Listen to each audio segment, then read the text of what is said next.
പാകിസ്ഥാനെ ഓരോ ഭാഗത്തു നിന്നും ഓരോ കാരണങ്ങൾ കൊണ്ടും പിടിച്ചു നിർത്തുകയാണ് ഇന്ത്യ. പാകിസ്ഥാനിൽ നിന്നുള്ള ഇറക്കുമതി തടഞ്ഞിരിക്കുന്നു ഇന്ത്യ. പഹൽഗാം ഭീകരാക്രമണത്തെ തുടർന്ന് ബന്ധം കൂടുതൽ വഷളായ ഒരു സാഹചര്യത്തിൽ ഈ രാജ്യത്തിന്റെ സുരക്ഷയെ കൂടി കണക്കിലെടുത്ത് ഈ തീരുമാനമെടുക്കുന്നു എന്നാണ് കേന്ദ്ര സർക്കാർ വ്യക്തമാക്കിയത്. പാകിസ്ഥാനിൽ നിന്നുള്ള എല്ലാ ഉൽപ്പന്നങ്ങളും ഇന്ത്യ രാജ്യത്തേക്ക് ഇറക്കുമതി ചെയ്യുന്നതും അതുപോലെ തന്നെ പാകിസ്ഥാൻ വഴി ഉൽപ്പന്നങ്ങൾ ഇറക്കുമതി ചെയ്യുന്നതും ഇന്ത്യ വഴി പാക് ഉൽപ്പന്നങ്ങൾ മറ്റു രാജ്യങ്ങളിലേക്ക് കൊണ്ടുപോകുന്നതും എല്ലാം നിരോധിച്ചിരിക്കുകയാണ് ഇന്ത്യ. പുൽവാമ ആക്രമണത്തിന് ശേഷം പാകിസ്ഥാനിൽ നിന്നുള്ള ഉൽപ്പന്നങ്ങൾക്ക് 200% ഇറക്കുമതി തീരുവ ചുമത്തിയ ഇന്ത്യ കടുത്ത സാമ്പത്തിക പ്രതിസന്ധി നേരിടുന്ന ശത്രു രാജ്യത്തിന് അതിനേക്കാളും കനത്ത പ്രഹരമാണ് നൽകിയിരിക്കുന്നത്. പ്രധാനമായും പഴം, അതുപോലെ സിമന്റ്, പെട്രോളിയം ഉൽപ്പന്നങ്ങൾ, ധാതുക്കൾ എന്നിവയാണ് പാകിസ്ഥാനിൽ നിന്ന് ഇന്ത്യയിലേക്ക് വരാറുള്ളത്. 2024 ഏപ്രിലിനും 25 ജനുവരിക്കും ഇടയിൽ ഇന്ത്യയിലേക്ക് പാകിസ്ഥാനിൽ നിന്ന് $4.2 ലക്ഷം ഉൽപ്പന്നങ്ങൾ മാത്രമാണ് ഇറക്കുമതി ചെയ്തത്. ഇതേ കാലയളവിൽ മുൻപ് 28.6 ലക്ഷം ഉൽപ്പന്നങ്ങൾ ഇന്ത്യയിലേക്ക് ഇറക്കുമതി ചെയ്തിരുന്നു. അതിനിടെ പാകിസ്ഥാൻ നേതൃത്വം ഇന്ത്യക്കെതിരെ ഭീഷണി മുഴക്കുന്നത് ഇപ്പോഴും തുടർന്നുകൊണ്ടിരിക്കുന്നു. പക്ഷേ ആ ഭീഷണി മാത്രമേ അവരുടെ വായിലുള്ളൂ. അവർക്കൊന്നും ചെയ്യാൻ കഴിയാത്ത രീതിയിൽ ഇന്ത്യ പാകിസ്ഥാനെ പിടിച്ചുകെട്ടുന്നു എന്നുള്ളതാണ് ഓരോ ദിവസവും പുറത്തു വരുന്ന വാർത്തകൾ. സിന്ധു നദീജലം തടഞ്ഞാൽ യുദ്ധമായി കണക്കാക്കുമെന്ന് പ്രതിരോധ മന്ത്രി ഖ്വാജ ആസിഫ് വ്യക്തമാക്കുന്നു. അതും ഒന്നും നടത്താൻ പാകിസ്ഥാന് കഴിയുന്നില്ല.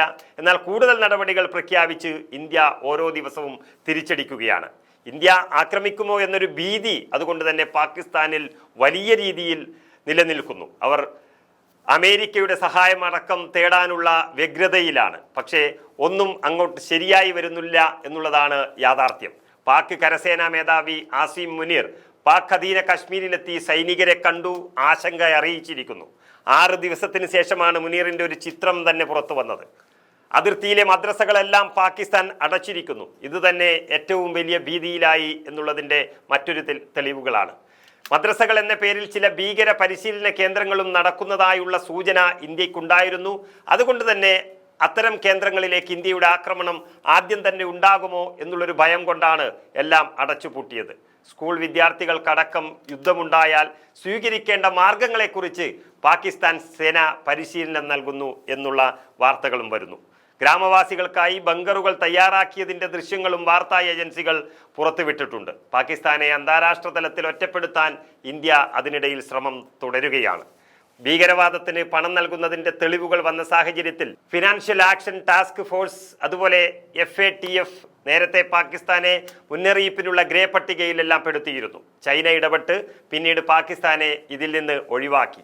ചൈനയുടെ സഹായവും കൂടി പ്രതീക്ഷിച്ച് നിൽക്കുന്ന പാകിസ്ഥാന് അതും പരസ്യമായി ഇതുവരെ നൽകിയിട്ടുമില്ല.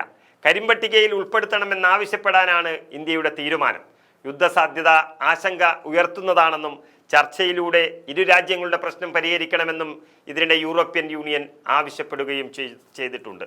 ഏതായാലും ഇന്ത്യയും പാകിസ്ഥാനും തമ്മിൽ കലാപകലുഷിതമായ ഒരു അന്തരീക്ഷത്തിൽ നിൽക്കുമ്പോൾ പാകിസ്ഥാൻ കൂടുതൽ ഭയപ്പെടുന്നതും ആശങ്കപ്പെടുന്നതുമായ ഓരോ തീരുമാനങ്ങളാണ് ഇന്ത്യ എടുത്തിരിക്കുന്നത്.